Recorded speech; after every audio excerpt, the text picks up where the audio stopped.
안녕하세요. 다시 한번 인사드리겠습니다. 서울 경신고등학교 교사 김창욱입니다. 우리 세종시야 전국에서도 소문난 교사 선생님들과 그리고 교육청 장학사님들, 장학관님들이 함께해서 진학에 상당한 관심을 가지시고 그 결과물들을 또 전국적으로 공유해 주시는 이런 지역이고, 아까 장학관님한테 살짝 들어보니까 수시 결과 꽤 괜찮다고요. 근데 오늘이 사실은 좀 희비가 좀 엇갈리는 날이죠. 물론 앞으로 남은 기간들이 취업 발표 기간들이 좀 남아있기는 하지만은 최초합 발표 마감일이 오늘인 시점에 있어서 시작과 끝과 시작이 교차되는 오늘, 이제 수시는 수시고 대학의 시간들이고 남은 시간들은 이제 저희는 수시에서 그렇게 목표한 대로 가지 못한 아이들을 위한 또 정시를 준비하기 위해서 모였습니다. 주제는 정시 프로그램 활용 및 지도 방안이라고 해서 프로그램 활용에 대한 어떤 스킬 쪽을 하는 것처럼 뉘앙스가 풍겨지지만은 실질적으로는 스킬보다는 그 내면의 것들, 프로그램 바탕에 있는 것들과 그거를 활용 쪽에서 주로 말씀을 드리도록 하겠습니다. 오늘이 15일이고 최초 합격자 발표가 마감인, 여기서부터 이제 저희는 정시 준비를 시작해야 되는 거고요.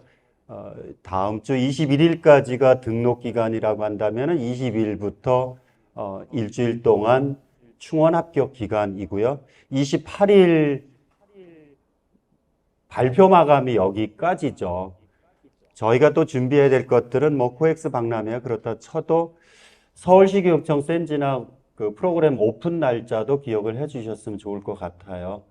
시도교육청 장학사님들의 협조를 받아서 전국에 있는 선생님들이 다 쓸 수 있는, 활용할 수 있는 이 센진학 프로그램이 오픈되는 날짜가 20일. 이번 주에 마지막 그 숫자 조정 작업을 하고 다음 주에 몇 개 좀 돌려보고 아마 22일 날 오픈한다라고 들었습니다. 대학별 변표가 일부가 발표됐습니다. 숭실대와 동국대가 발표되고 연세대도 통합변표가 발표됐는데 아직까지 발표 안 된 대학들이 많죠. 그러니까 다음 주 20일 전후까지, 예년에 보면은 20일 정도까지 해서 발표된 거를 감안하면은 올해도 20일 전후까지 다 마무리될 텐데, 과학탐구 1은 별로 그렇게 큰 차이가 없습니다만은 과탐 1과 2의 점수 차이가 크고, 또 지난해에는 사탐의 변별력이 높아져서 사과탐의 이런 유불리가 그렇게 크지 않았습니다만 올해는 사탐의 선택에 따라서 특히 세계로 뻗어나가기가 참 어려울 것 같아요. 올해 세계로 뻗어나가려고 그 과목 선택한 세계사 선택, 세계 지리 선택은 많이 힘들 것 같아요. 그렇다면은 과연 그 점수를 어떻게 보정해 줄지는 대학의 시간이거든요.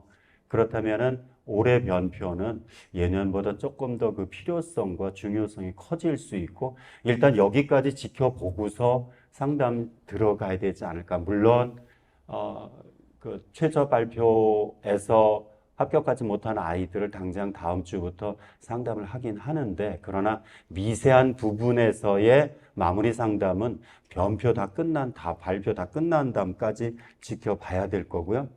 수시 2월 인원 발표는 29일에서 30일 발표될 텐데요. 수시에서 그 합격을 시키려고 하는 대학의 노력은 대학 평가와 연결지어서 조금 더 수시에 합격시키려고 한 노력이 훨씬 더 많아졌습니다. 그런데 올해처럼 수능이 좀 어려운 상황에서는 예년과 다른 그런 수능 최저 충족률, 낮은 충족률 때문에 넘어오는 인원들이 꽤 될 수도 있을 텐데요. 작년의 사례를 말씀드리면은 이 지역에 지역 인재를 쓸 수 있는 그 충남북 지역의 아이들이 쓸 수 있는 건국대 글로컬 캠퍼스의 의예과 예를 들면요. 건대 글로컬 캠퍼스가 의예과가 의전원에서 마지막으로 넘어온 대학인데 정시에 지역 인재 전형으로 의예과 선발 인원이 최초에 4명이었습니다. 그런데 넘어온 인원이 5명이었습니다. 2배가 넘었어요. 그러니까 4명 가지고 여기저기 나온 프로그램은 그냥 의예과 정원 선발 인원 4명으로 누적 백분위 찾고 지원 가능권 찾았는데 5명이 추가로 들어와서 작년에 충북대 지역 인재보다 합격생이 훨씬 내려가고 이 충원 합격, 그 2월 인원에 의한 영향들은 올해 예상하지 못한 부분에서 꽤 나올 것 같아요. 근데 물론 상담은 대부분이 크리스마스 전후에 마무리될 텐데 어쨌든 미세한 부분의 상담은 한 번 더 해야 되는, 모든 아이들이 다 그럴 필요성까지는 없을 텐데 일단 어쨌든 수시 2월 인원까지 저희가 확인하는 게 필요하겠죠. 3일부터 6일까지 원서 접수에다가 전문대는 15일까지 2월 달 들어서 이런 일정에 관련된 거는 뭐 선생님들이 보시면 될 것 같고요.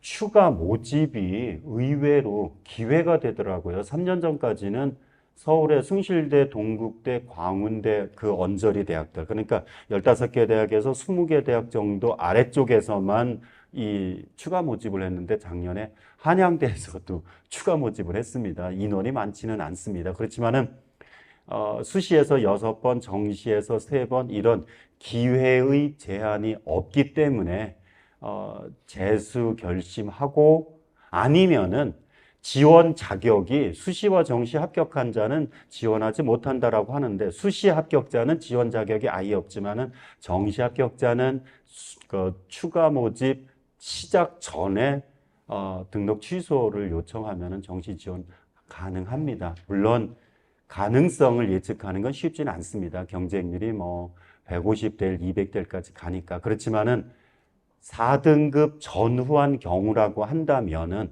최상위권은 기대하기는 어렵습니다. 그렇지만은 4등급 전후라고 한다면은 어차피 지역 소재 대학 가거나 아니면은 전문대 가거나 이럴 친구들이라고 한다면은 추가 모집도 한번 고민해 보는 것도 필요하지 않을까 싶습니다. 일단은 그 점수가 정시 지원에 죄송합니다. 요게 슬라이드가 좀 순서가 바뀐 게 몇 개가 있고 추가된 게 있는데 내용에는 다 있는 것들을 담겨져 있고 추가됐는데 순서가 좀 바뀐 것도 있습니다. 일단은 정시에서는 점수가 가장 큰 문제죠. 서울시교육청 2023 자료를 보여드리면요. 380점 전후해서 건국대 정도 갈 거다. 그래서 370점 전후해서 건국대, 스마트 ICT 조금 높고요.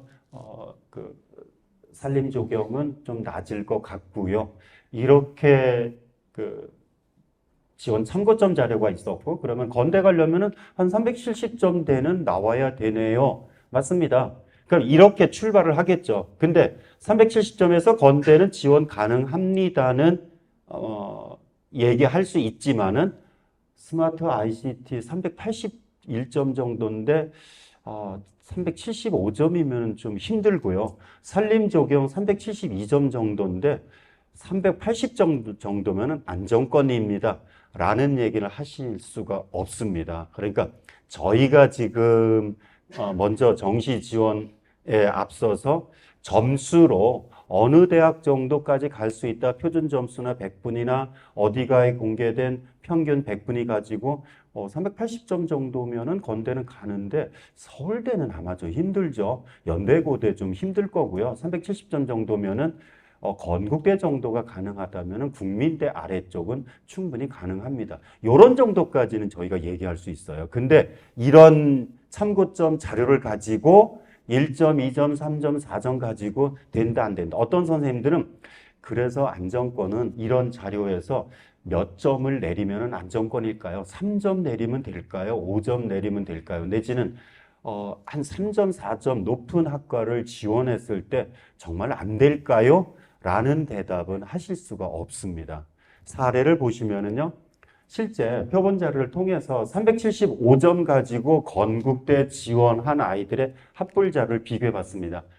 경영학과 지원했을 때는 합격률 100%, 반면에 기계항공공학부 갔을 때는 지원자 대비 합격률이 1, 20%밖에 안 되는 걸로 추정이 되고요.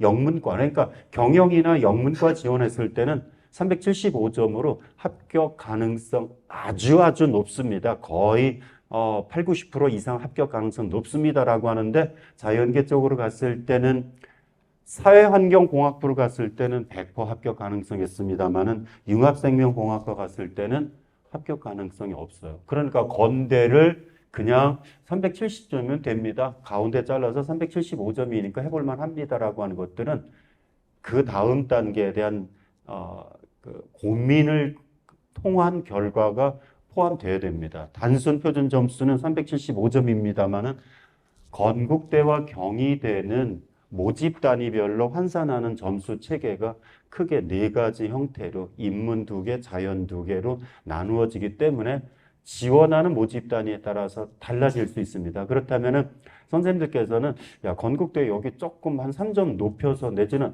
안정권으로 3점 낮추자가 아니라 자연계 그대로 간다라고 하면은 선호도가 높은 기계항공공학부가 어렵다면은 차라리 사회환경공학부로 가는 게 어떨까? 왜요? 점수 체계가 여기가 다릅니다. 또 경영이 조금 쫄리면은 확실히 영문과로 낮춰라. 이거는 상경계가 높고 어문계가 낮다라는 것이 아니라 상경 사회과학 계열과 어문계 점수 체계가 다릅니다.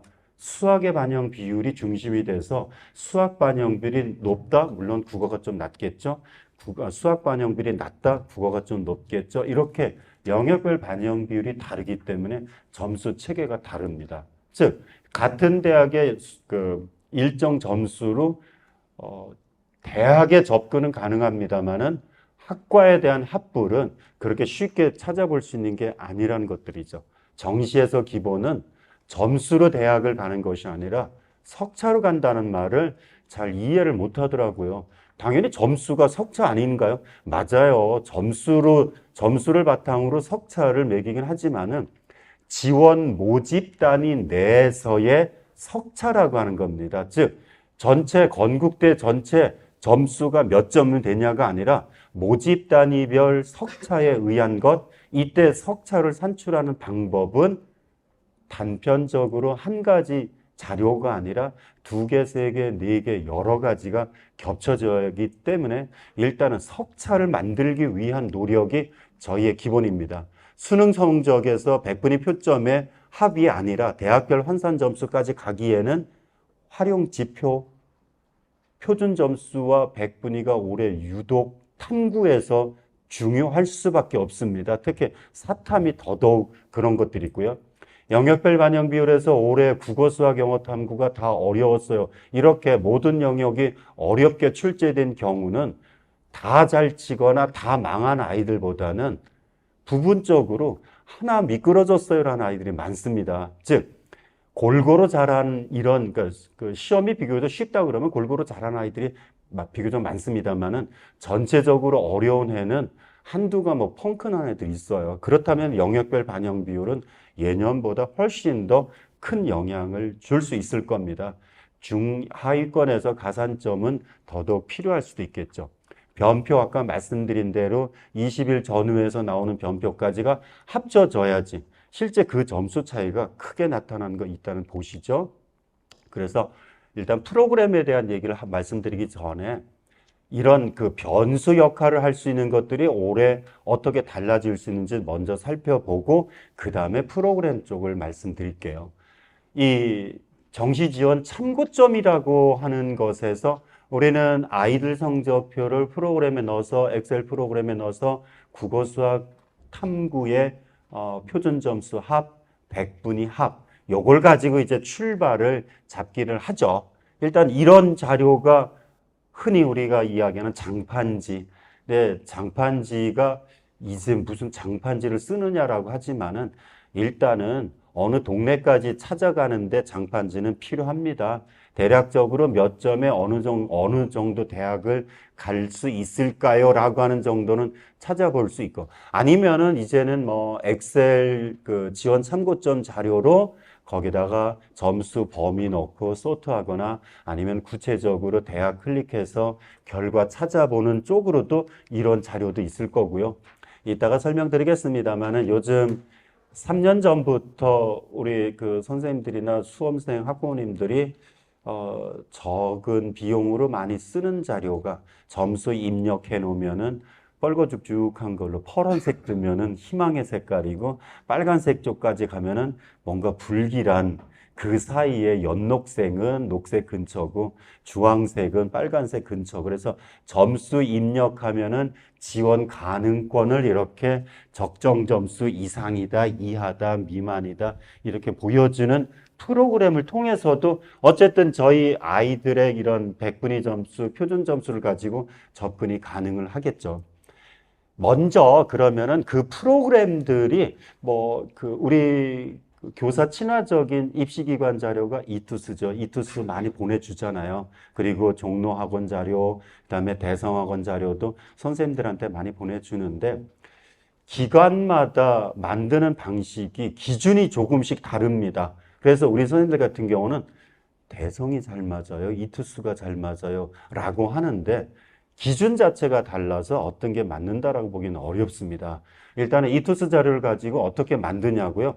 국어 수학 탐구의 표준 점수 내지는 백분위 점수를 가지고 추정 인원으로 누적 백분위를 자체적으로 잡습니다. 여기서부터 기관마다 조금씩 다릅니다. 서울시 교육청은 미적 기하 선택한 아이들과 과탐 선택한 아이들을 따로 잡고 그리고 나머지를 다 같이 잡습니다. 그런데 이 기관은 탐구 기준으로 사탐 선택과 과탐 기준으로 잡는 경향성 때문에 그 조금 다를 수도 있어요. 어쨌든 이렇게 표점에 따라서 누적 인원을 잡아보고 거기에 맞춰서 최상위 몇 명, 인원수상으로 서울대의예과, 연대의예과, 가대, 성대, 울대부터 쭉 내려놓는 방식으로 그리고 서울대가 끝나는 지점에서 연대가 시작하고 연대가 시작하는 그 시점에서 고대를 두면서 끝자락에서 고대 끝자락에서 서성한 라인 시작하고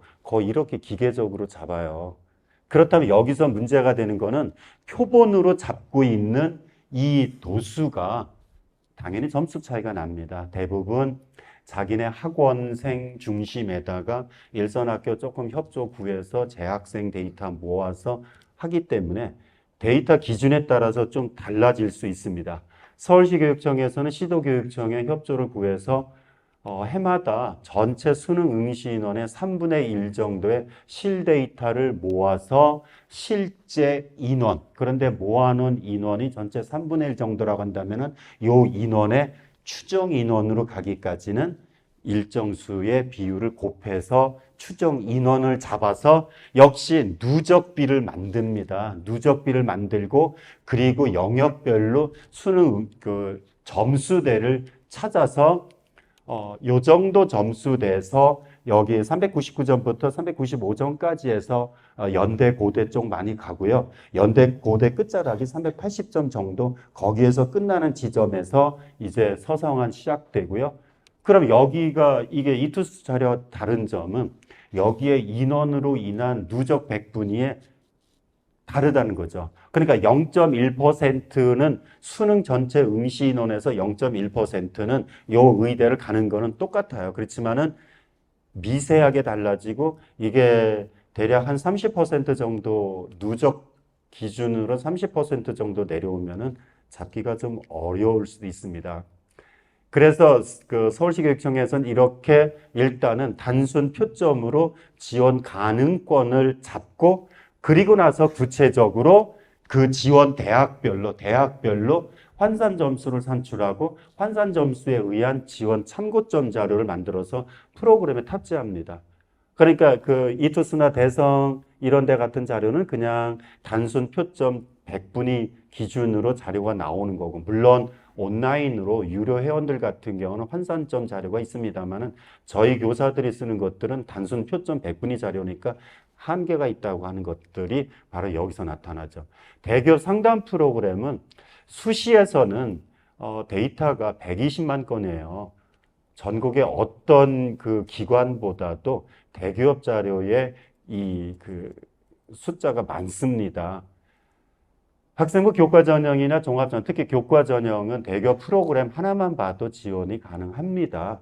그런데 정시는 조금 애매한 부분이 있습니다. 왜냐하면은 정시 대기업 상담 프로그램의 특징은 이렇게 아이의 점수를 산출하고 그 점수를 작년 점수랑 비교해서 작년에 요 점수로 대학을 갔으니까 올해도 갈 수 있다. 이렇게 추정하는 겁니다. 그러니까 대교 그 수시에서 똑같잖아요. 수시에서도 전년도 그 입결 자료에 우리 아이의 점수를 넣어서 어느 정도 해당되느냐, 최초 합구간, 충원 합격 기간, 구간, 불합격 구간 이런 걸 찾아서 하는데 정시도 똑같은 개념입니다. 근데 이게 수시와 정시가 다른 게 수시보다 정시가 이런 그 지원 경향성에서 흐트러지는 것들이 훨씬 많고 그리고 수시에서는 내신 등급은 어쨌든 전국 고등학교의 4%는 1등급, 11% 2등급, 즉 고등학교 전체 그냥 수능 그 내신 등급은 똑같이 나오거든요. 아이들의 역량이 어쨌든 학교 시험을 어렵든지 쉽게 내든지 간에 아이들의 그 4%, 11%, 23%는 똑같은 수준으로 보여지는데 정시에서는 수능의 해마다 난이도가 달라지잖아요. 난이도가 달라지는 데다가 거기에 누적된 아이들의 성적대가 그렇게 작년 거를 그대로 갖다 쓰기는 어렵습니다.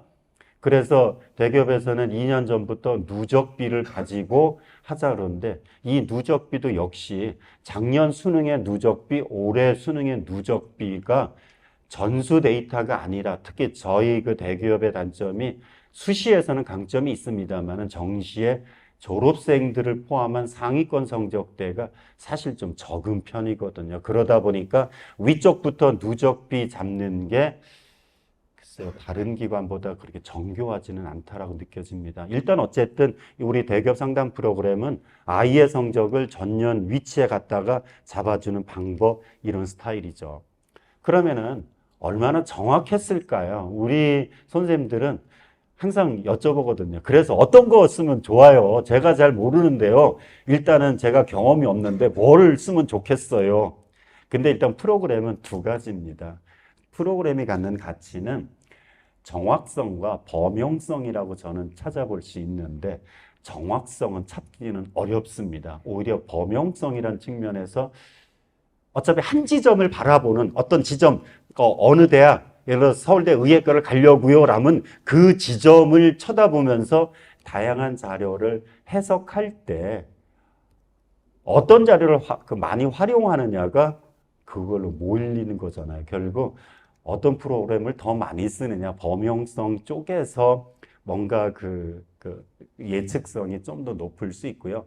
정확성이라고 하는 거는 그렇게 쉽지는 않습니다. 근데 어쨌든 요즘 많이 쓰는 이 고속성장기라는 자료로 나왔던 걸 가지고 분석을 해봤습니다.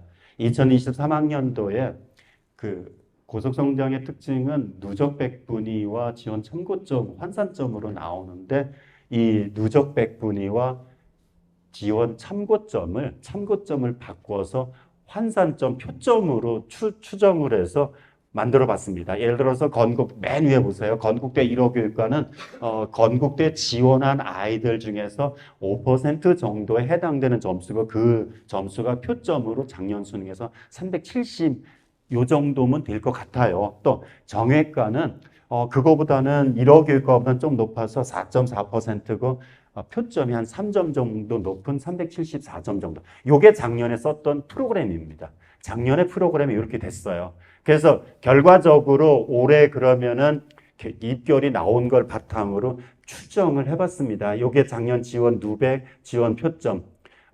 2023 거기 3년이라고 하는데 3년을 다 추정하면서 2023 것만 잘라놓은 겁니다. 그랬더니 누적 백분위 차이가 확실히 나는 게 보이죠. 그래서 지원 참고점에서 누적 백분위의 차이를 빼봤습니다. 그렇다면은 1호 교육과는 370점이면 될 것 같았는데 374점이었네요. 그런데 여기서 보셔야 될 거는 70% 기준이라는 거죠. 근데 이것도 이 지원 참고점도 70% 수준입니다. 지원 참고점의 기준은 어디가에 공개되는 것처럼 모집 인원의 모집 인원의 한 70% 그러니까 10명 모집하면 한 7, 8등 정도가 이런 정도 될 거예요. 여기까지 잡습니다. 80%, 90%, 100%를 잡는 거는 그건 사기입니다. 왜냐면요. 이 자료에는 어디도 올해 아이들의 성향과 경쟁률이 반영 안 된 상태로 나오는 거거든요.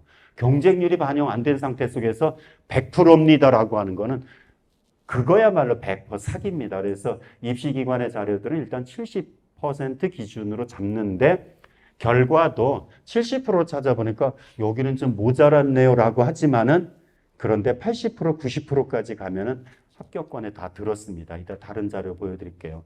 여기 같은 경우는 다 점수가 조금씩 1, 2점의 차이는 있습니다. 그런데 이게 그 지원 참고점도 70%, 입결도 70%인 점을 감안하면은 이 정도 선에서는 비교적 꽤 그 활용 가치가 좀 있는 자료로 보여집니다. 이번에는 센진학의 자료를 점검을 해봤습니다. 센진학 참고점에 나와 있는 것과 어디가에 공개된 대학이 공개한 70% 차이를 비교해봤습니다. 연세대 보세요. 인문 쪽입니다. 환산점으로 맨 꼭대기에 간호학과 720점 정도로 봤는데 70%가 716점에서 그럼 이건 불합격한 게 아닐까요?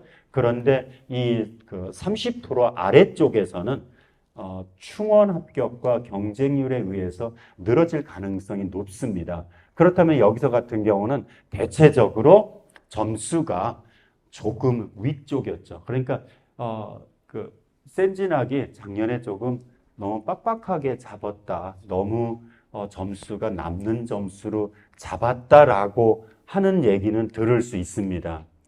자연계도 역시 마찬가지로 파란색이 나온 거는 그냥 이제 보시죠. 파란색은 점수를 넉넉하게 잡은 거네 라는 쪽으로 이해를 하시고 빨간색으로 잡은 거는 조금 모자랐다라고 보지만은 끝자락까지 가면 다 넘어갔을 것 같아요. 고려대 인문 쪽도 보시고요. 자연 의학학 계열이 조금 문제인 것처럼 그걸 찾아보십시오. 이게 그 재학생 중심으로 데이터를 만들 때 문제가 예를 들어서 여기 가천대 가톨릭대 의예과가 723점으로 봤는데 725점에서 끊어졌어요. 2점 환산점 2점이 부족합니다라고 하면은 떨어진 점수죠. 근데 70% 선입니다. 여기 의예과는 제가 그 끝자락 점수까지 다 잡았거든요. 끝자락 점수까지 다 잡았을 때 이렇게 놓고 보면은 전체 한 10% 정도는 글쎄 얘 아무래도 불합격했을 것 같은데 센진학 가지고 상담을 했으면은 문 닫고 들어간 점수에도 못 미쳤을 것 같은데는 전체 10%가 안 되더라고요. 그렇다면은 고속성장이나 아니면은 서울 센진학 프로그램 같은 경우가 정말 갑자기 경쟁률 변화로 인해서 달라진 한 10% 정도까지는 어떻게 할 수 없다라고 하는데 나머지는 다 이권에 들었다. 여기서 말씀드리고 싶은 거는 첫 번째, 우리가 아이들을 지도할 때 두 가지 성향으로 아이들 스스로가 그러잖아요. 꼭 합격할래요. 저는 재수불사하고 가고 싶은 학과 쓸래요. 그냥 꼭 합격을 목표로 한다면은 프로그램, 특히 환산점 기준의 프로그램으로 바탕으로 쓰면은요, 선생님들, 용한 선생님들 되십니다. 정말 대학 잘 보냈다. 100% 합격은 아니지만은 최소한 80% 이상은 그냥 고속성장이나 이런 그 꼭 고속성장이 아니라 환산점 기준에, 그러니까 그 단순 표점 합 가지고 보시면 안 되고 환산점 기준의 이런 프로그램을 가지고 그냥 70% 정도 잡았으니까 지원한다 그러잖아요. 변수가 30% 이상 크게 나타난 데가 그렇게 많지 않다는 겁니다. 그래서 프로그램 기준으로 쓰신다면은 합격권에 들 수 있는데 문제는 아이들이 수시도 그렇지만은 자기 점수를 인정하지 않는 애들이 많잖아요. 사실 뭐 아이들을 그렇게 무시하는 건 아니지만 네 점수가 이런데 라고 했을 때 제가 이 점수 아닙니다. 특히 올해 불수능으로 나온 올해는 자기 점수 인정하지 못한 애들 훨씬 많죠. 그럼 어떨까요? 정시에서. 그 정도 가는 건 알긴 알겠는데요. 저 그냥 좀 이렇게 상향해서요. 이게 고민입니다. 즉, 안정지원은 프로그램에 맞춰서 쓰면은 가군, 나군, 다군 쓰면은 한 군데는 반드시고요. 두 군데도 가능성 높습니다. 그러나 안정지원 가나다를 쓰는 애들은 그렇게 많지 않습니다. 대부분 안정권이라고 한다면 저는 좀 가고 싶은데 가려고요. 여기서부터 우리 선생님들의 고민입니다. 즉, 안정권을 쓰는 거는 기계적인 상담으로 가능합니다만은 상향 지원하는 경우는 흐름을 분석해서 비껴가야 됩니다. 그러니까 전국의 수험생들이 한 지점을 다 쳐다보고 있고 센진학 이제 전국 다 써요. 고속성장 3만 원짜리고 우리 교사는 무료고 다 써요. 그렇다면은 보는 시점이 같다라고 한다면은 당연히 경쟁이 높아질 수밖에 없고 경쟁이 높아진다라고 하면은 합격선이 올라갈 가능성이 높죠. 그러니까 저희가 상향 지원하는 경우에 무엇을 해야 되는지를 이제부터 조금씩 보도록 하겠습니다. 이거 자료 안 지웠네요. 이게 지금 어디가 자료, 센진학과 어디가와 최저까지 추정해 봤을 때 아까 이 70% 선에서는 모자른 점수 구간 대학들이 꽤 많았습니다만은 최저까지 갔을 때는 정말 모자랐다라고 하는 대학들이 그렇게 많지는 않죠. 그러니까 이 70% 기준에 대한 신뢰감은 높아도 됩니다. 예요. 세종도 이거 많이 쓰나요, 장학선님?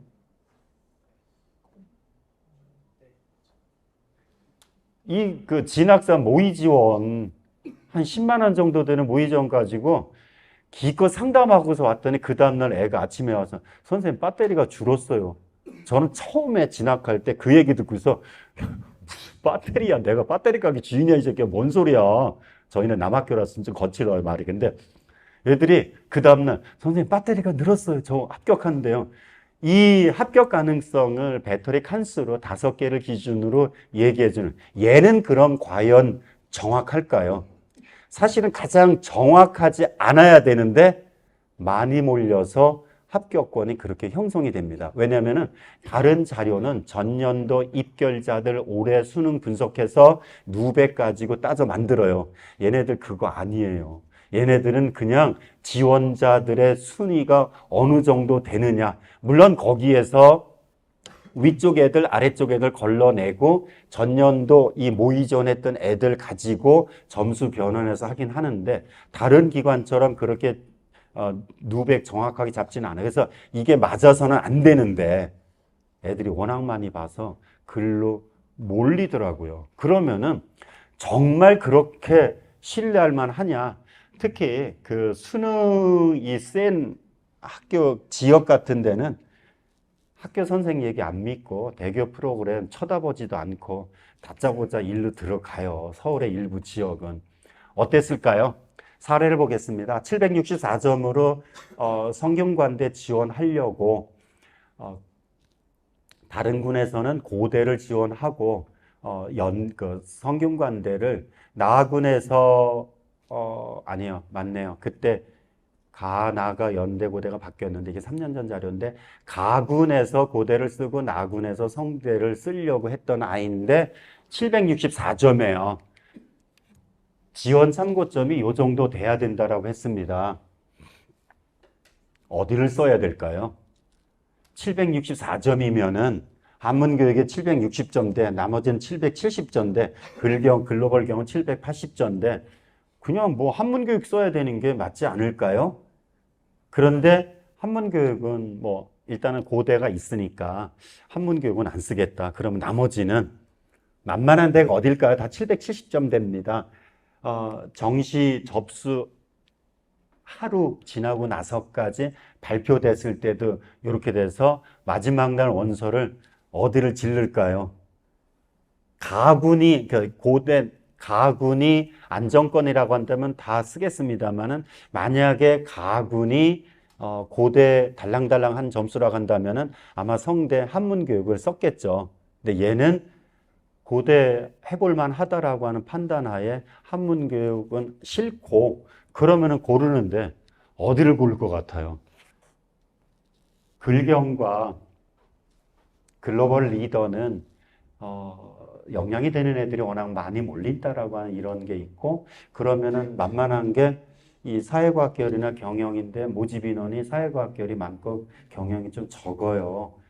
보통 그렇게 갑니다. 보통.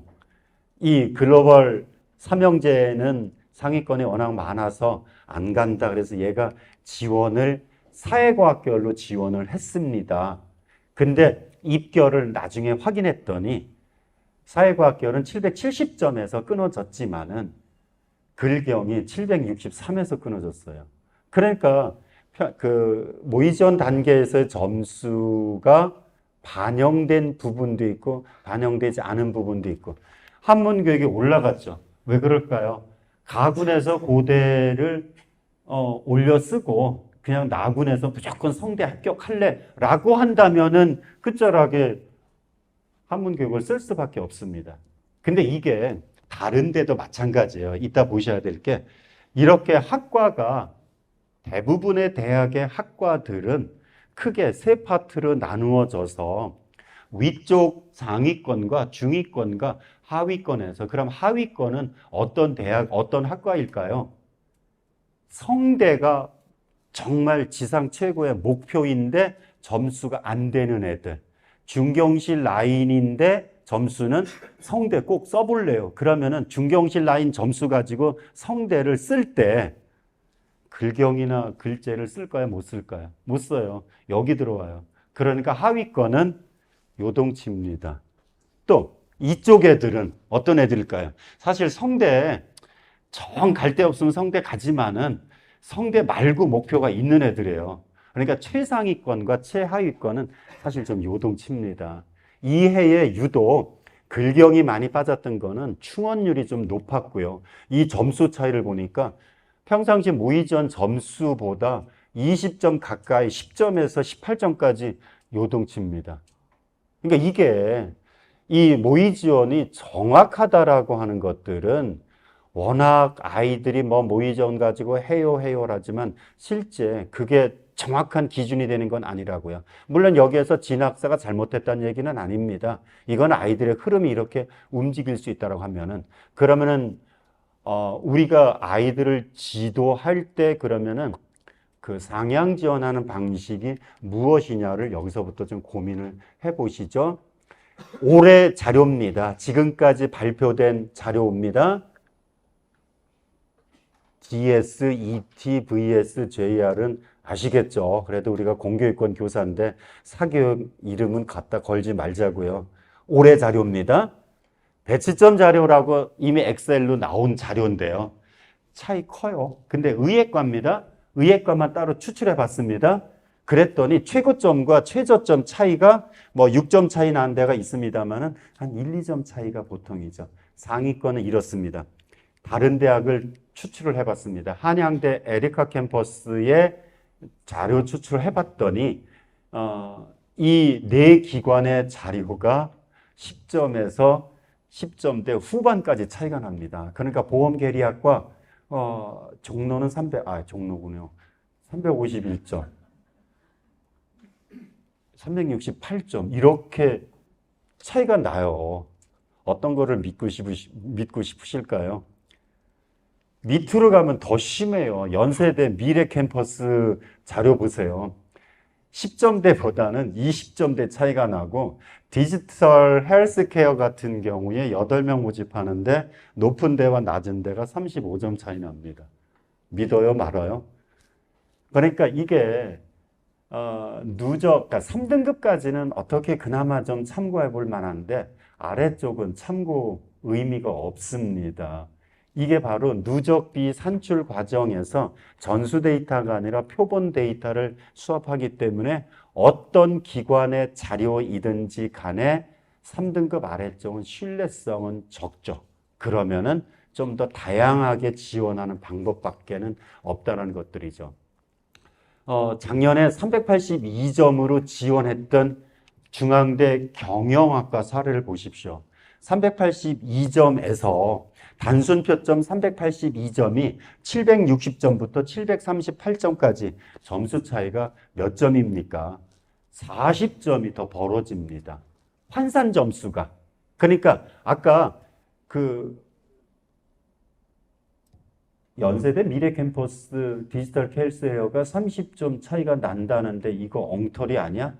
오히려 이게 더 엉터리예요. 지원자들의 성적대가 이렇게 엉터리입니다. 동일한 382점인데 불합격한 아이 하나는 740점이 안 되고 하나는 760점까지 20점 차이가 납니다.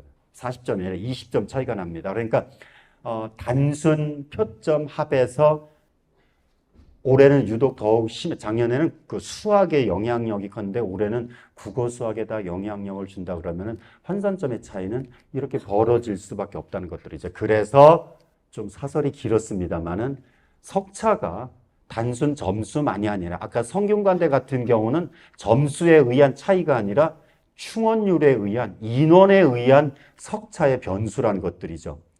20일까지 그 다음에 30일까지 날짜별로 점수가 석차화돼서 바뀌어지는 이 자료들은 아직까지 계속해서 진행되고 있다고 하는 것들이죠. 그래서요, 일단 수능의 유형을 보셔야 됩니다. 이제는 더 이상 수능이 어려웠다, 뭐 이렇게 수능 내도 되느냐? 저희는 그렇게 괜히 공부를 할 필요는 없습니다. 저희는 그냥 교육과정평가원이 출제한 문제를 가지고 아이들이 힘겹게 문제 푸는 결과를 이제 어떻게 지도할 거냐, 이 부분입니다.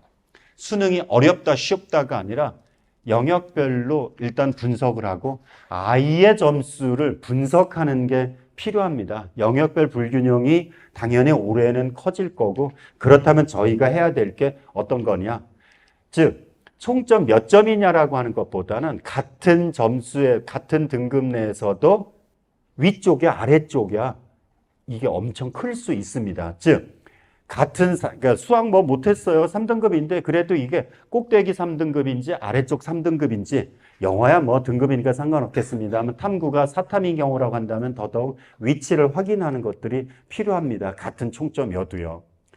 이게 문제입니다. 교육과정평가원이 발표한 표준점수별 도수 분포를 그래프를 갖다 그린 것 뿐입니다. 이거 교육과정평가원이 발표한 엑셀 자료입니다. 근데 엑셀 자료 선생님들이 별로 안 보시는데 이거 보셔야 돼요. 다운로드 받아서 상담하기는 꼭 갖고 계셔야 돼요. 왜요? 여기를 보실까요? 133점까지가 1등급이고 125점까지 2등급. 그러니까 2등급 내 들었으면 괜찮아요. 그런데 126점과 125점은 너무도 큰 차이가 나타납니다.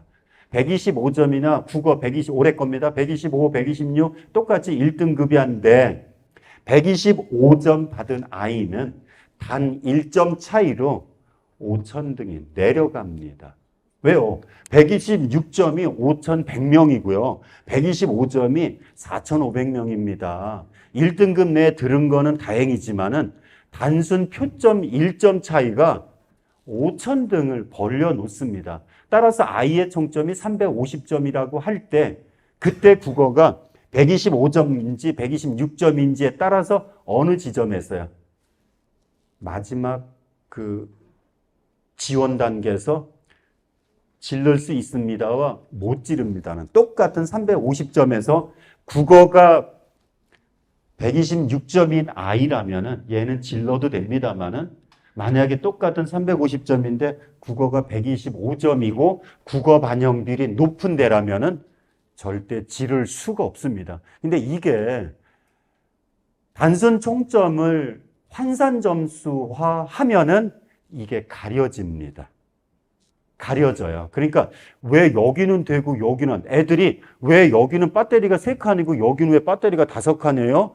글쎄 애들이 많이 몰렸나? 아니에요. 점수 구조 자체가 다르다는 거죠. 그렇다면은 모든 아이들을 이렇게 분석할 거는 아닙니다만은 마지막 단계에서 질르기 위해서라고 한다면은 강점이 있는지, 즉 수능 점수가 좋은 구조인지 좀 덜 좋은 구조인지를 찾아보는 게 필요하고요. 수학은 4점짜리 단위로 끊어지는데 그게 어마무시합니다. 133점과 126점에서 끊어졌습니다만은 같은 2등급, 수학 2등급 잘 봤죠? 그런데 129점과 128점은요, 7,000등 차이가 납니다. 아까 점수에 의한 합격이 아니라 석차에 의한 합격이라고 한다면은 수학 2등급 이렇게 하잖아요. 국어 1등급, 수학 2등급에 영어 1등급이어서 저 어디 가려고요? 택도 없는 소리라니까요.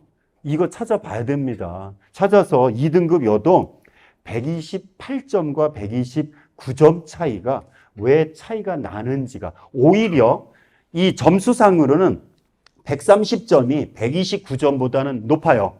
1점이 높아요. 그런데 영역별 반영 비율이 수학이 살짝 낮은 쪽으로 간다면은 이 7천 등의 효과가 크게 나타날 수도 있습니다. 탐구에서는 더더욱 문제가 되는 게 이 부분이죠. 원점수 46점, 2개 틀린 아이로 쭉 붙여보세요. 그러면은 46점이 3등급, 1등급 이게 문제가 아닙니다. 지금은 어차피 등급의 문제가 아니라 표점은 62와 67 차이입니다. 생윤이나 사문은 아이들의 선택 비율이 보통 30%에서 35% 해마다 되는 과목입니다. 그러니까 생윤, 사문 많아요. 근데 생윤과 다른 거를 선택했다, 사문과 다른 거를 선택했다라고 할 때 생윤 선택과 사문 선택이 비교된다면은 얘는 표점은 5점 차이 납니다만요. 백분위 점수는 10점 차이 납니다. 그런데 변환 표준 점수로 쓰지 않고 단순 백분위를 그대로 쓰는 학교라고 한다면 특히 서울의 여댈라인은 국어, 수학, 탐구 다 백분위 그대로 써요. 과목 선택에 따라서 학교를 달리해야 됩니다. 그러니까 정시에서는 대문의 색깔을 보고 점수를 맞춰놓는 것이 아니라 점수의 구조를 보고 대학을 바꿔야 된다는 건 바로 이 부분들입니다. 그러니까 점수에 맞추는 것이 아니라 점수 구조에 맞춰야 되고 올해는 유독 사회문화와 세계사, 세계지리, 윤리와 사상과 그 다음에 세계사, 세계지리가 문제가 되고 윤리와 사상 너무 심하잖아요. 백분위 75차입니다. 원점수 2개 차이인데 얘는 백분위 75, 얘는 백분위 97. 그런데 표점은 67, 60. 표점은 7점 차이인데 백분위 차이로는 이거는 대학을 2개 계단을 바꾸지 않으면 안 되는. 그러니까 이거를 단순하게 그냥 몇 점, 몇 등급이어요, 몇 점이에요라고 하는 것이 아니라 사전에 특히 국어, 수학, 탐구, 과탐은 그렇게 크게 문제가 되지는 않을 것 같아요. 죄송합니다. 사탐 연결은 세계사, 세계지리, 세계사와 아까 봤었던 그러니까 딱 구멍이 윤리와 사상, 그 다음에 세계사, 세계지리, 동아시아사 여기가 애들이 좀 많이 힘든 구간일 테니까 백분위 반영과 표점 반영은 봐야 되고요. 과탐은 1과 2 차이에서 선생님들이 각자 해보시면 그 자료집에 있는 거 보시면은 과탐 1의 차이는 별로 없어요. 근데 2 선택한 애들이, 응시한 애들이 18,000명인가 되는 거 보니까 걔네들은 의학학 계열 서울대 가는 애들 빼놓고는 그렇게 큰 변별을 두지는 못할 겁니다.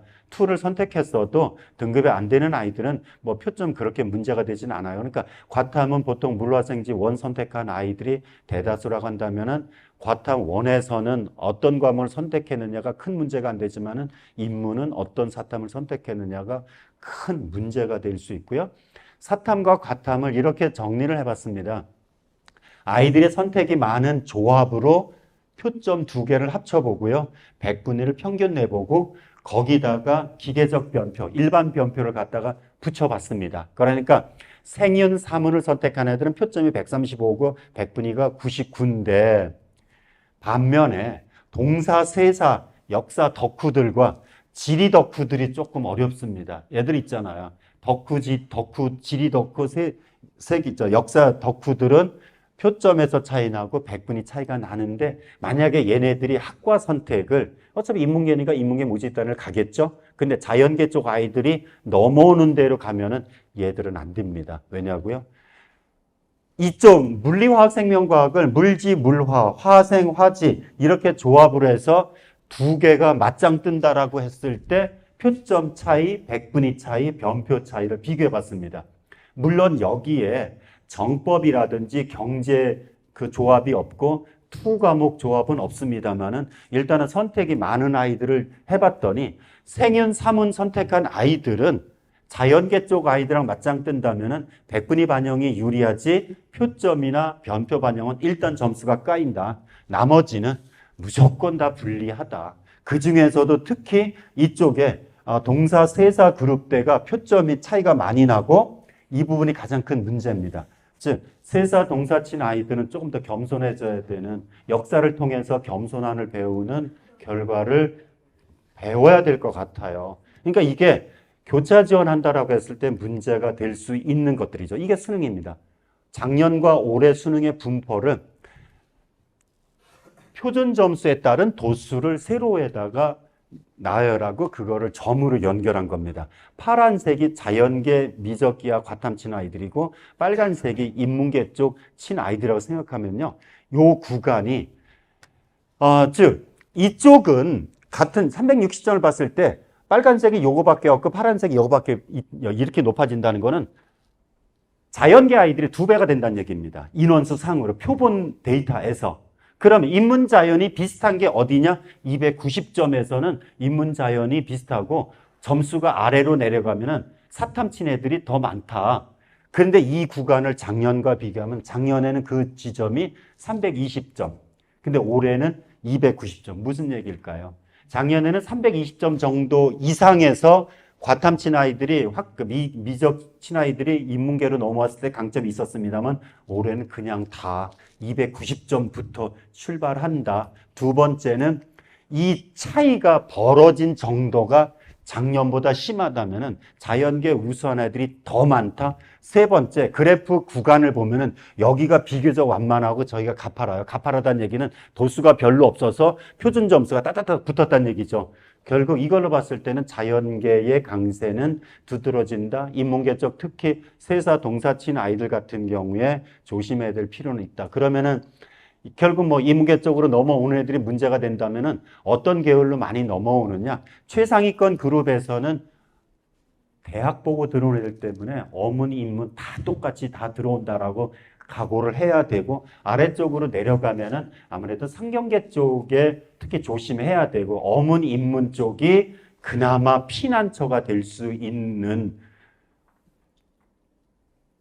죄를 지은 건 아니지만 뭐 탐구 그렇게 점수 받고 확통 그렇게 점수 받았으면 피난 가는 게 당연한 거지. 그거를 문과 침공이란 용어를 쓰시면 안 됩니다. 이제 문과 침공이 아니라 걔네들 당당하게 점수 받아서 가고 싶은 데를 가는 거지. 인문 따로 자연 따로가 구분되어 있는 게 아니고 교육과정도 아니고 수능도 아니기 때문에 이제는 더 이상 문과 침공이란 용어로 뭔가 피해를 받는 쪽으로 이렇게 얘기하는 것이 아니라 당당하게 그러면 사탐 그냥 그 점수 가지고 갈 데를 찾는데 어떻게 가느냐 이렇게 가죠. 경희대 입학처 자료를 활용했습니다. 경희대가 가장 친절하게 입결을 발표했는데 몇 점 합격자 70%만이 아니라 수학 뭐 선택했어요? 탐구 뭐 선택했어요? 이걸 보여줍니다. 예를 들어서 국문과는 확통을 70% 넘게 선택을 했고요. 그리고 걔네들의 점수를 보니까 국어 점수가 97인데 수학은 77입니다. 요거를 이 자료랑 비교해 보십시오. 뭔가 감이 오시나요? 즉 미적기하 선택하고 넘어왔다. 흔히 교차 지원한 애들입니다. 어느 쪽이 맞냐? 자율전공. 무슨 과든지 다 갈 수 있습니다. 자연. 그러니까 선호도 높아요. 회계세무, 빅데이터 응용, 수학이 많이 활용되어지는 모집단입니다. 반면에 국문이나 중국어는 미적기하 선택의 선호도가 좀 낮아요. 얘네들의 영역별 점수를 비교해 보십시오. 한눈에 보이시는 게 있나요? 70% 컷을 비교해 보니까 교차 지원한 애들은 무슨 과목이 좋아요? 수학이 좋아요. 그러면은 피난처로 활용하기 위해서는 수학이 안 되는 것 말고 일단은 국어와 탐구는 되어야지 적어도 경희대를 간다. 그러면 자연계에서 넘어오는 애들 중에서 수학 가지고 넘어오는데 왜 탐구는 저 모양일까?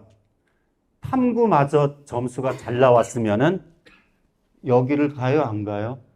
아이, 자연계로 가지 왜 남의 집으로 가요? 이게 사실 얘네들도 울며 겨자 먹기로 그냥 경희대 가고 싶은 마음에 가는 거지. 사실 여기 가고 싶은 사람 없어요. 공돌이 되고 싶은 애들이 여기를 왜 가요? 그런데 학교를 바꿔서 경희대 말고 국민대 가기는 싫고 건대 가기는 싫고 그냥 경희대 갈래요라고 하면은 넘어오는데 걔네들의 특징이 이거란 얘기죠. 특징이 수학이 우수하고 탐구는 어차피 안 돼. 그러면 인문 쪽도 무작정 피해갈 건 아니라는 겁니다. 수학이 약해요, 올해. 어차피 작년에 확통 1등급 비율이 5, 6% 정도로 추정되는데 올해는 4, 5%로 추정되는 걸로 봤을 때는 확통 애들 등급 더 내려갔습니다. 그러면은 어쨌든 피해가는 방법은 바로 이거다. 그러니까 무작정 힘들어할 것이 아니라 학과를 바꿔서 내려가는 방법들이 있다라고 하는 것들이죠. 전형 방법에 대한 것들은 아까 말씀드린 게 바로 그겁니다. 즉 여기서부터는 이제 전략이 필요한 게 일단 점수가 우수하면 상관없어요. 어려운 과목에서 점수, 사회문화 선택했다, 정치와 법 선택했다, 경제 선택했다, 괜찮습니다. 마음껏 써도 돼요. 그런데 윤리와 사상을 선택했다라고 한다면은 전략이 필요한 게 100분위 차이가 이쪽 경제와 윤리와 사상이 25점 차이가 납니다만은 표점과 변표 차이는 한 자릿수로 차이가 난다. 그러면은 당연히 이 대학에 따라서 반영 지표가 다른데 이거에 따라서 그러니까 경제 선택한 아이는 그렇게 고민 안 해야 됩니다만은 윤리와 사상 선택한 아이들은 지표를 고민해야 된다는 것들이죠. 그래서 대학이 상위권은 상관없습니다. 서울대, 홍익대는 그냥 표점 반영하지만 대부분의 대학들은 표점과 변표를 반영하니까 여기서는 선택 안 해도 돼요. 이 대학들입니다. 국민대, 광운대, 숭실대. 근데 사실 지금 학교에 정시 바라보는 애들이 여기가 많아요, 여기가 많아요.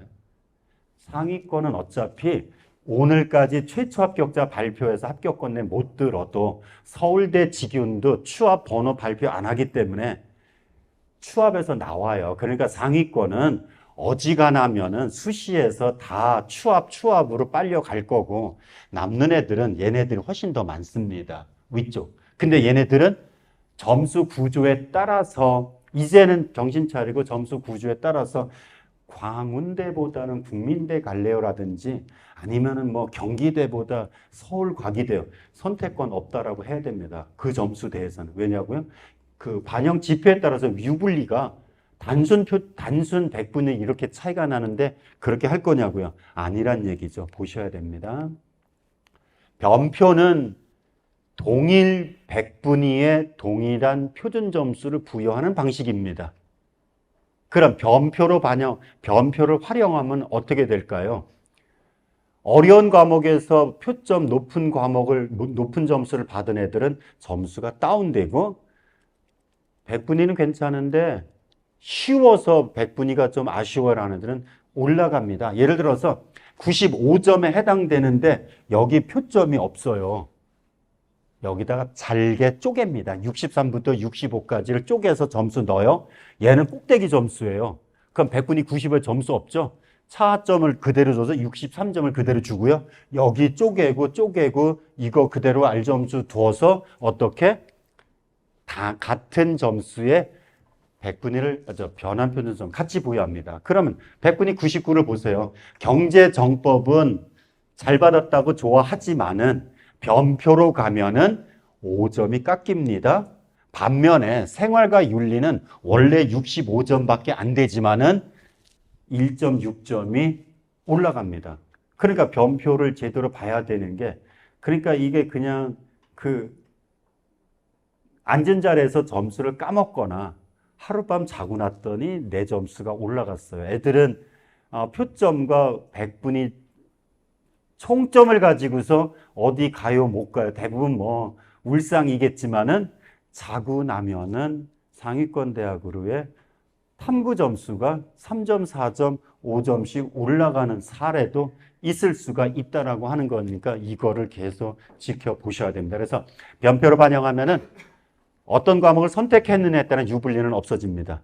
동일한 변표를 쓰기 때문에. 그렇지만은 사탐, 과탐의 탐구 간의 이런 것들은 그대로 존재하고요. 100분위와 표점이 올해 사탐에서는 상당히 크게 작용할 수 있을 것 같고요. 영역별 반영 비율에서는 올해 달라진 대학들이 건국대, 동국대, 시립대, 성대, 이대, 덕성여대가 달라졌습니다. 큰 틀에서 보면은 자연계는 수학 비중이 커지고 인문계는 국어 비중이 커지고 영어 비중을 좀 낮추고 성대는 특이하게 영어를 높였습니다만은 대부분 영어를 낮춘 게 빨간색, 높아진 게 파란색 이렇게 놓고 본다면은 건대 인문 문제가 있죠, 이거. 아무리 국어라지만은 국어를 40% 반영하는데 올해 국어 어려웠어요. 그러니까 대신 선택의 폭을 넓히는 겁니다. 대학이. 국어를 잘하는 아이 우리 오세요. 국어를 덜 못해서도 수학 조금 하면은 오세요. 이게 바로 대학을 벗어나지 않고도 갈 수 있는 방법을 선생님들이 먼저 이거를 보시면은, 야, 너 건대 돼, 안 돼가 아니라 너 건대 인문은 안 되지만 건대 인문 2는 돼. 너 건대 자연 1은 안 되지만은 건대 자연 2는 돼. 요거를 아시기 위해서는 영역별 유불리에 대한 걸 따져보셔야 되고요. 성균관대 올해 영어 망하면은 못 갈 것 같은데 성대가 그러지는 않아요. 꼼수 대마왕입니다. 변표 점수를 영어를 따로 반영합니다. 1등급. 이것도 미리 발표하는 게 아니라 수능 결과. 올해 수능 어려웠어. 1등급, 2등급 똑같아. 상관없어. 3등급은 오지 마. 3등급 가지고 사실 성대 3등급 가지고 가려고 하는 거는 좀 무리한 도전입니다. 그러니까 영어는 성대별 의미는 없다. 결국 국어 수학에서의 문제가 될 거고요. 영역별 반영 비율 선생님들이 다 보시죠. 텍스트 자료된 거 많이 보시죠. 근데 이게 잘 안 보일 수가 있습니다. 특히 얘가 국어를 잘했는데 국어가 우수한 거, 그러면 국어가 우수하니까 중앙대. 근데 얘는 수학도 우수해야 돼요. 그러니까 요거 하나만 가지고서 국어 잘했다라고 갈 수는 없습니다. 어떻게 해봐야 돼요? 선생님들이 따로 요거를 정리를 해보세요. 즉 국어를 일로 놓고 봤을 때 국어를 일로 놓고 봤을 때 수학 비중이 어떠냐? 국어로 나누기 하면 이게 나옵니다. 즉 국어 대비 수학의 비중을 봤을 때 경희대, 시립대 여기는 국어가 1이라고 하면 수학은 0.7밖에 안 되니까 상대적으로 그냥 국어 중심 지켰으면 수학이 약해도 된다. 반면에 여기 경희대, 같은 경희대도 극과 극입니다. 경희대 인문과 경희대 사회가 수학을 잘한 아이와 수학을 망한 아이를 같이 뽑으려고 하는 이런 꼼수로. 한양대 상경 같은 경우는 역시 수학 반영 비율이 높죠. 그러니까 수학을 망했어요. 국어는 그냥 중심 지켰습니다라고 한다면은 이쪽 모집 단위로 갈 수 있고, 이번에는 국어를 중심으로 탐구, 특히 사탐, 국어는 선방했는데 탐구가 조금 왔다 갔대요라고 할 때 여기에 있는 시립대 인문 1이 아니라 인문 2, 인문 3과 중앙대, 연세대는 국어에 비해서 탐구가 절반밖에 되진 않습니다. 반면에 한양대, 경희대, 사회지리 이쪽은 국어만큼이나 사회가 잘 나와야 됩니다.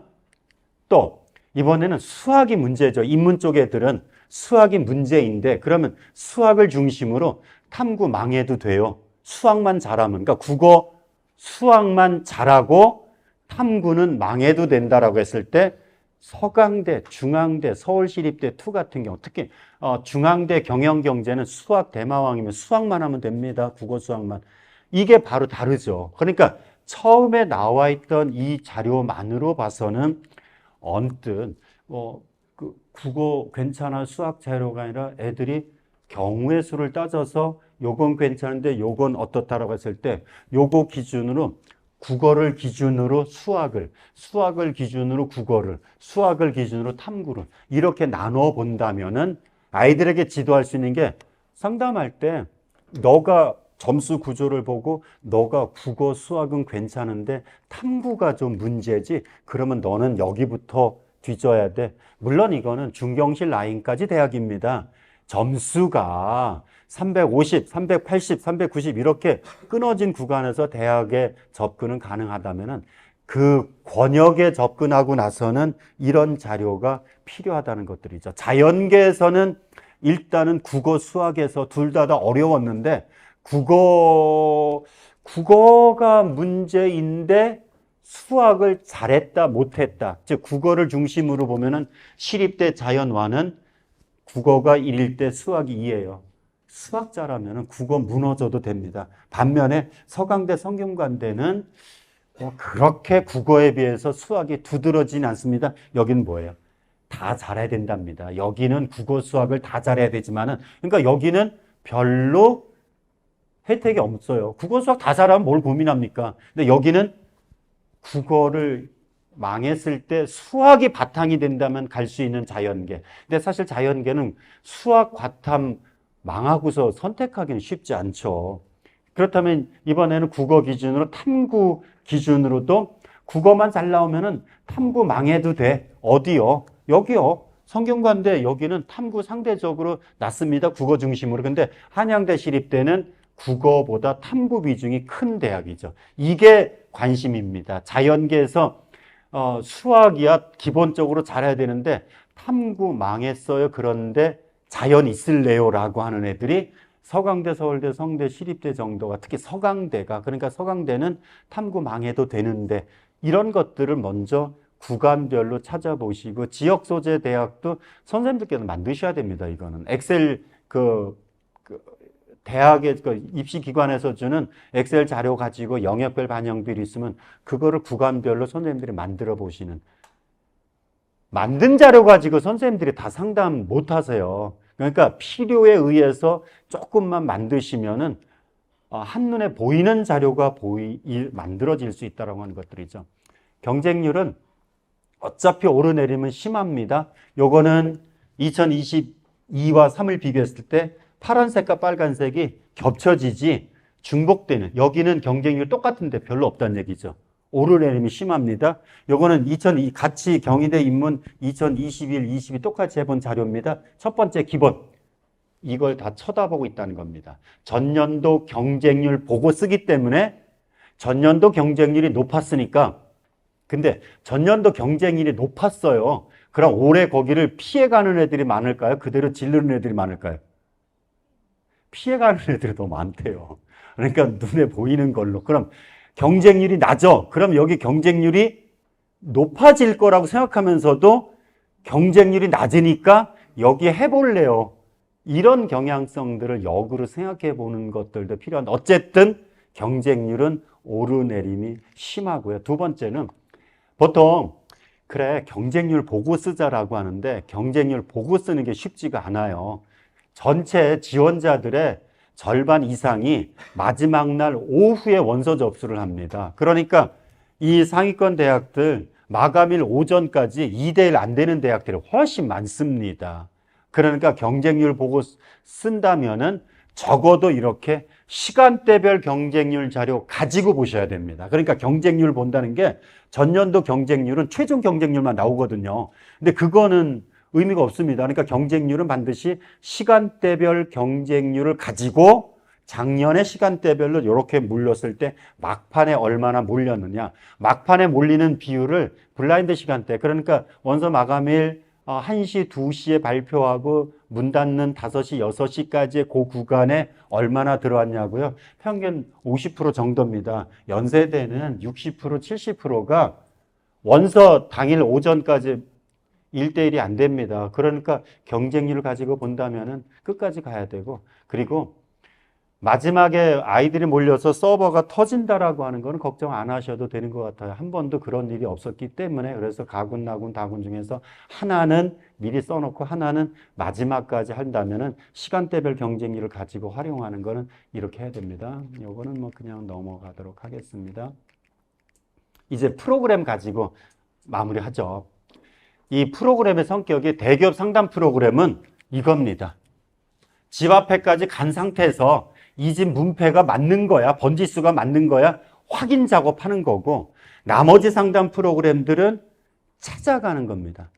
정시에서는 확인하는 것보다는 길을 찾아가는 프로그램들을 같이 활용하시는 게 필요하죠. 대기업 상담 프로그램은 아까 보신 것처럼 일단은 아이디 치고 들어가서 정시 상담에 시립대를 예를 들게요. 시립대 경영을 예를 들고 학과를 검색했을 때 이렇게 나오면은 위쪽에는 이렇게 그 정시 상담, 정시 사례 차트, 정시 모집 나오고 모집 요강에 대한 게 나오고 그 가운데 이런 것들이 같이 나오죠. 구체화시키면은 정시 상담에서 이렇게 요강이 어떻고요? 인문 1, 2, 3, 자연 1, 2, 3는 뭐고요? 이렇게 나열해주고, 그 다음에 요 부분이 가장 커요. 여기서 보시면은 아이의 점수를 가지고 들어간 상태고, 아이의 점수가 선택된 상태에서 시립대 경영학과를 선택했을 때 점수가 926점인데요. 여기 수능 점수와 내 점수의 차이는 이게 대부분은 똑같습니다. 그러면은 수능 점수는 말 그대로 그냥 수능 점수고 내 점수는 수능을 포함한 내 점수 뭐가 있어요? 내신 점수가 있는 거. 내신 10%가 반영된다면은 요 점수가 차이가 나지만 일단은 동일하게 나오고 이 누적이 다음 주에 18일 날 오픈된다고 하더라고요. 지금 작업 중이라서. 그러니까 그렇게 나오면은 어떻게 되는지를 한번 보시죠. 예, 그래서 여기에 그 최초 합격자 평균과 전체 평균 나오는데 예, 요거를 한번 보여드리죠. 전형 내용에서 이렇게 수능 점수와 내 점수가 차이 나는데 사실 뭐 내신 평가가 학생부가 반영되는 사례가 의지대 같은 경우 있습니다만은 요거는 사실은 쉽지는 않습니다. 학생부가 반영되는 경우는 그래서 전년도 합격자 평균 정도 보셔야지 합격자 점수 가지고는 보긴 어려운데 어쨌든 이게 바로 수능 점수와 내 점수의 차이라고 하는 거 수능 100이라면은 수능 점수와 내 점수가 동일하게 나올 수가 있습니다. 구체적으로 들어갔을 때 여기에서 보시면은 합불사례 더보기를 통해서 여기에 아이고 죄송합니다. 예. 여기에서 지금 합불사례 더보기를 통해서 들어가서 보는 방법이 이게 저희가 가장 많이 쓰는 거죠. 합불사례 더보기를 통해서 클릭하고 그 사례를 통해서 사례 점수가 이렇게 내 점수가 몇 점인데 환산 점수는 몇 점이고 누적비가 몇 퍼센트. 요거는 작년 자료입니다. 작년 자료인데 이게 올해 걸로 바뀌어지는 거는 다음 주 18일 날 된다는 말씀이고요. 결국 합불사례 더보기를 통해서 아이의 점수의 사례를 그 점수가 합격권에 드는지 충원 합격권에 드는지 올해 점수의 누적과 작년 점수의 누적. 근데 여기에 살짝 한계가 데이터가 한 10만 건 정도라고 하더라고요. 올해 그 수능 데이터 모아놓은 게. 그러면 10만 건 데이터를 다 가지고 하느냐? 다 가지고 하면은 서버가 안 돌아간대요. 그래서 표본 데이터를 가지고 합니다. 그럼 표본 데이터는 어디까지 신뢰성이 있느냐? 그 전체 데이터를 가지고 하는 것과 표본 데이터를 가지고 했을 때 일단은 표본 데이터라고 하더라도 성적대별 점수를 같이 가지고 가고 지역별 자료를 같이 가지고 가기 때문에 표본 자료에서 전체 데이터에서 표본 데이터가 그렇게 큰 차이는 일단 안 날 거라고 추정하고 가기는 가요. 일단 선생님께서 이해는 하시고 그러니까 전체 10만 건 데이터 중에서 한 30-40% 표본 데이터를 가지고 하기 때문에 누적비가 다소 차이는 있을 수 있다는 거 인정을 하시라고 하는 것들입니다. 그 다음에 대기업 상담 프로그램의 장점 중에 하나가 가군, 나군, 다군에 다른 데로 어디를 지원했느냐라고 하는 거를 여기서 보실 수가 있습니다. 그러니까 동서대 사례인데요. 이 아이 같은 경우는 이렇게 지원했다라고 하는 다른 지원, 다른 전형의 사례도 찾아보실 수가 있고 전형 방법에서 영역별 반영 비율을 클릭하시면은 거기에 구체적인 아이들의 선택 과목 방법과 과목 지정 현황들도 찾아보실 수가 있습니다. 이게 이제 가장 큰 문제가 그러면 누적비를 어떻게 이해할 거냐. 누적비는 아까 말씀드린 누적비가 똑같습니다. 그러니까 아이의 점수를 나열하고 그 점수를 대학별로 환산 점수를 매겨서 그 환산 점수에 의한 전체 비율을 가지고 했는데 전수 데이터가 아니기 때문에 약간의 차이가 있을 수 있다라고 한 부분 이해를 하시고요. 그러면은 그 누적비는 어떻게 산출하느냐? 시립대를 예를 들면은 인문 1, 2, 3, 자연 1, 2, 3가 달라요. 그리고 음악 계열, 디자인 계열, 조각 계열로 전형 방법이 국어, 수학, 반영 비율이 35, 30, 15, 35, 40, 15 이렇게 반영 경우 수가 다르죠. 그거에 따라서 각기 다르게 전체 전형 방법에 맞춰서 점수 산출합니다. 그러니까 이게 사실 되게 번거롭고 업체에서 합니다. 선생님들이 하는 게 아니라 업체에서 하는데 어쨌든 이렇게 점수 산출을 전형 방법에 따라서 다 각기 산출한 사례라는 거. 여기서 보시면 자료 안 지웠네요. 이 부분입니다. 샘플 사례를 얼마만큼 신뢰성이 있느냐라는 걸 찾아보십시오. 2022 데이터입니다. 그러니까 작년에도 2022도 샘플 데이터 가지고 했어요. 그래서 2023 데이터도 올해 이렇게 샘플 데이터 가지고 하는데 0.07, 그러니까 976점이라는 점수로 지원해서 서울대, 한양대 의예과 지원하려고 했던 아이입니다. 근데 누적비를 보니까 976점으로 전체에서 누적비를 잡아도 0.07이고 샘플 데이터에서 잡아도 0.07. 상위권이라 그렇습니다. 최상위권이라 그렇습니다. 이게 을지대 정도만 내려오면은 당연히 표본 에러는 당연히 있습니다. 그래서 상위권은 표본 데이터라고 하더라도 일단은 뭐 한 번 정도의 그 가능성은 찾아보실 수가 있을 것 같고요. 나머지는 직접 보시면서 하시면 될 것 같고, 저는 어쨌든 이거는 대기업 상담 프로그램은 전년도 입결에 갖다 맞춰보는 거고, 그럼 올해 우리 아이의 누적 백분위를 작년 누적 백분위와 비교해봤을 때 어떻게 했느냐. 중위권 대학은 대기업 상담 프로그램을 활용하는 전국의 우리 선생님들 숫자가 절대 다수입니다. 그렇다면은 중위권 대학에서는 대기업 상담 프로그램으로, 왜냐면은 종로 대성 그 어떤 자료도 안 맞습니다.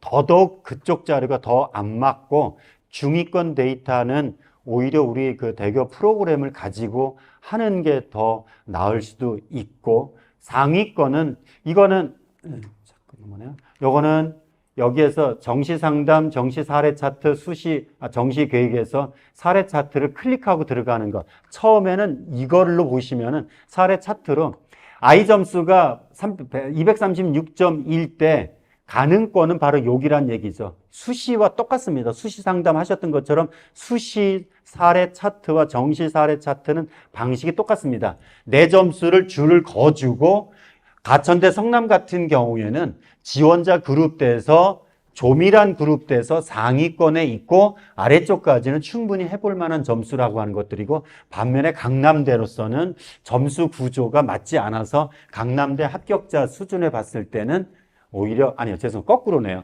강남대로 봤을 땐 충분하고, 여기 같은 경우, 가천대 같은 경우는 점수가 조금 모자르는 모집 단위가 있을 수 있다는.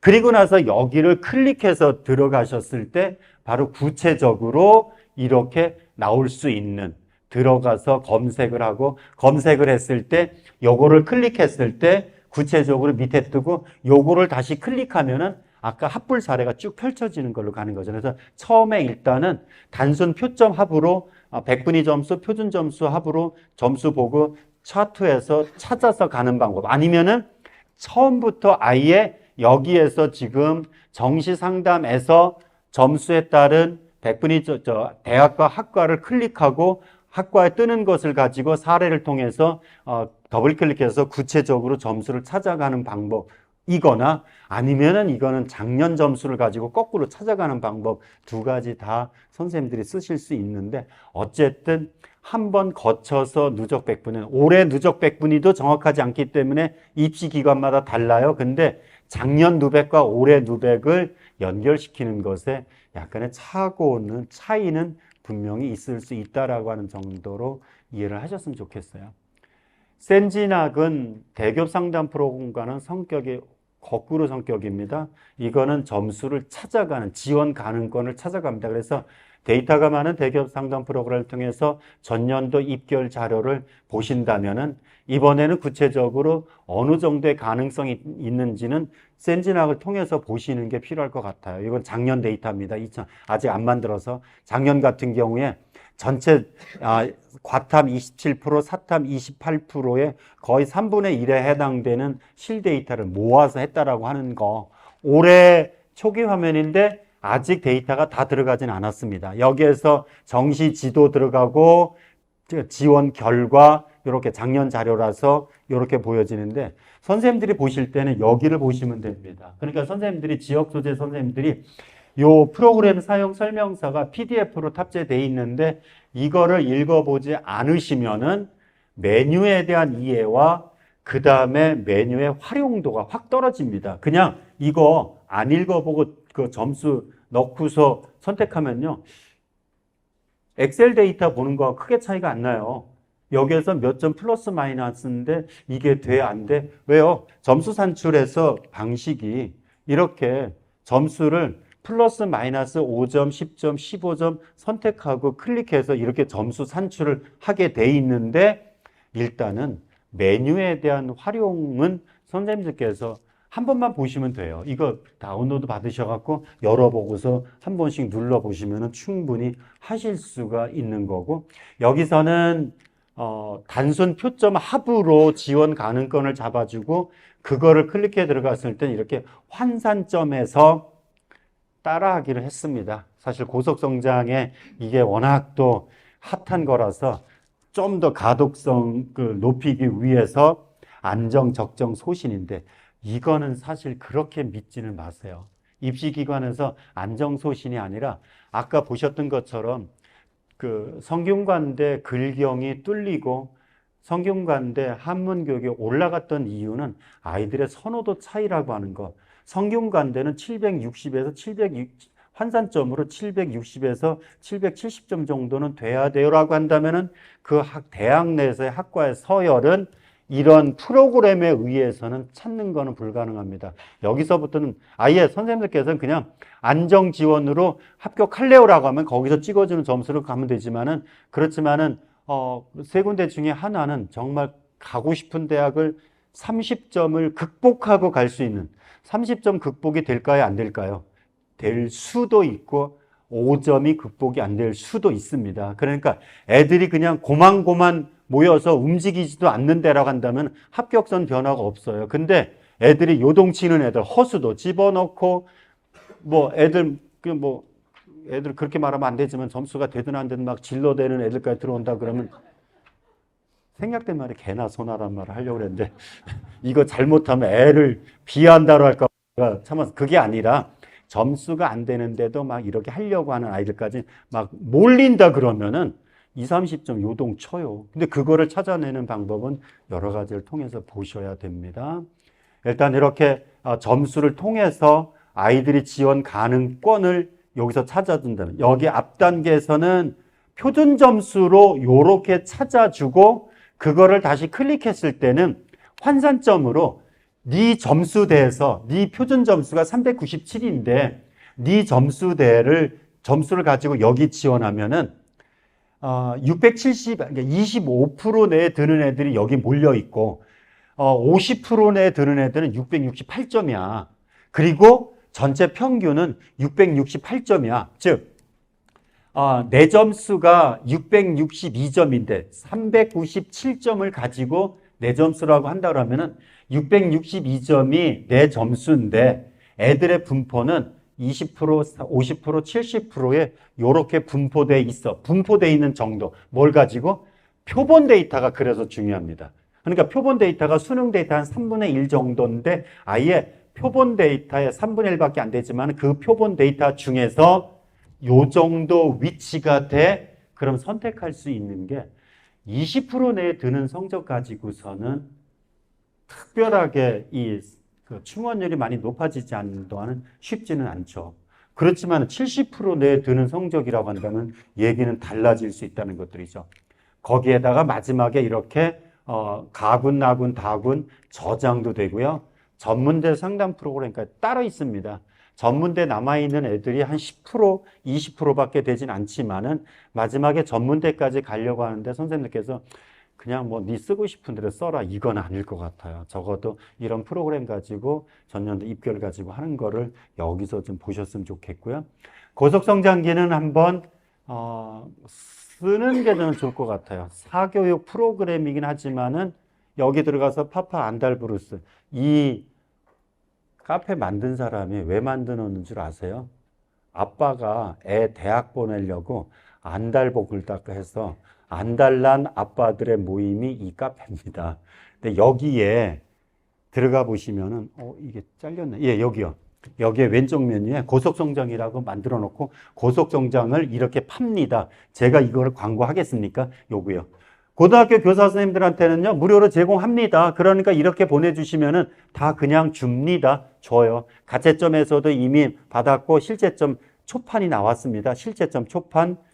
그런데 이거의 장점은 이겁니다. 점수를 입력해서 아이의 점수를 대학별 환산 점수로 산출해서 시각적으로 여기는 좀 어려워요. 여기는 충분합니다. 여기는 간당간당해요. 해볼만 합니다. 진한 녹색으로 합격률 80% 이상. 빨간색 가까인 색깔로 합격률 20% 이하. 그래서 점수를 여기는 쓰는 거를 적정, 예상, 소신이라고 씁니다. 합격률 80%, 반반이다 50%, 소신 20%다라고 한다면은 20%가 사실 목표입니다. 이거 그냥 80% 파란색으로 나온 거 쓰잖아요. 그냥 다 합격 가능성이 80% 이상 실제 되더라고요. 근데 그게 문제가 아니죠. 아까 말씀드린 것처럼 그 80% 합격은요, 고속성적 안 써도 돼요. 그냥 우리 대기업 거 써도 되고 서울시 기준 센 써도 그냥 돼요. 그 정도 점수는. 문제는 20% 합격 점수를 어떻게, 합격률 20%인데 어떻게 할 것이냐라고 하는 게 저의 관건이고, 오늘 그 여러 가지 수능 성적의 유형 분석이나 이런 것들은 바로 여기에 달라서, 그래서 여기 맨 앞에 보시면 요거 한번 읽어보시기 바랍니다. 실제 저도 엑셀을 좀 하긴 합니다만은 이 사람 거 보면은 그냥 두 손 두 발 다 들 정도의 분석을 통해서 이렇게 대학별 환산점을 다 일일이 내고 거기에 누백을 가지고 다 끌어오는 데이터를 합니다. 비교적 저는 개인적으로 신뢰성이 높지 않을까 싶습니다. 진로에 대한 지도와 진학에 대한 지도가 먼저여야 되는데 참고점에서 출발한다면은 우리 선생님들이 이해하실 게 바로 변수를 모든 애들한테 적용 안 하셔도 됩니다. 모든 애들이 아니라 꼭 소신 상향 지원한 아이들 같은 경우는 변수 활용이 포함되어야 되고, 이 흐름에 대한 것들을 이해를 해 보시기 바랍니다. 이거를 한번 보실까요? 대학의 학과의 모집, 아까 성균관대를 예를 들었지만은 한문교육과와 글로벌 경영이 있는데, 입결을 이렇게 분석해 봤더니 대학의 모집 학과들은 아이들이 몰려드는 구간이 있고 아이들이 상위권으로 가지도 못하면서 그냥 그 비슷한 건대에서 동대, 홍대로 왔다 갔다 하는 요런 구간이 있고, 마음은 콩밭에 있는 구간들이 있습니다. 그래서 10개 구간이라고 한다면은 상위권의 이 학과들은, 상위권 학과들은 여기를 안정 지원하고 무조건 떠나려고 하는 마음이 강한 아이들이고, 이거를 성대로 쓴다라면, 성대를 예를 든다면은 여기 성대 상위권 학과는 연대고대, 적어도 연대고대나 서울대까지 가보려고 하는, 이게 물론 뭐 나군의 성대라고 한다면은 가군의 연대고대밖에 없습니다만은, 가군의 성대라고 한다면은 나군의 성대를 염두에 두고 있는 아이들이란 얘기죠. 그러니까 성대 위쪽에 있는 아이들의 서강대는 아니어도 넘어가려고 하는 아이들이고, 여기 들어오는 애들은 건대 동대에서 성대 합격만 시켜주면 그 성대 은행나무 밑에 뿌리 박고 뼈를 묻을 아이들, 어디로 안 가고 퇴계 이황을 노래하면서 살 아이들, 그럼 걔네들이 어디까지 올까요?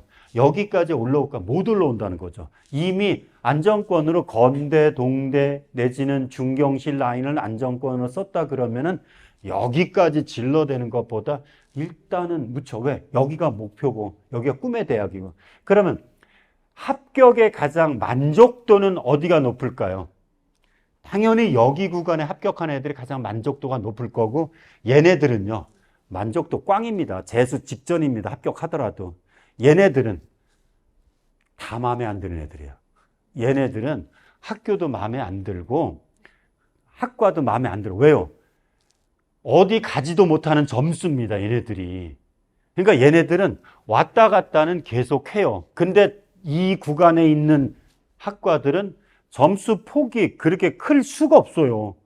어차피 다른 데 못 간다는 거 알기 때문에 그냥 가나 다 왔다 갔다만 하지, 여기서 위쪽으로 어디 질르지도 못하고 당연히 아래도 안 가죠. 그럼 그거에 따라서 어떤 성향이 나타나냐면요, 최상위권들은 그 경쟁률이 당연히 높을 수가 없어요. 여기는 점수가 되는 애들이 모여 있을 뿐이지, 반면에 여기는요 정말 어차피 그 안정권이 있기 때문에 저는 그냥 써볼래요. 막 들어와요. 그러니까 아래쪽은 경쟁률도 높고 당연히 충원율은 바닥이죠. 여기 만족도가 높은 대학이니까 더 이상 안 갑니다.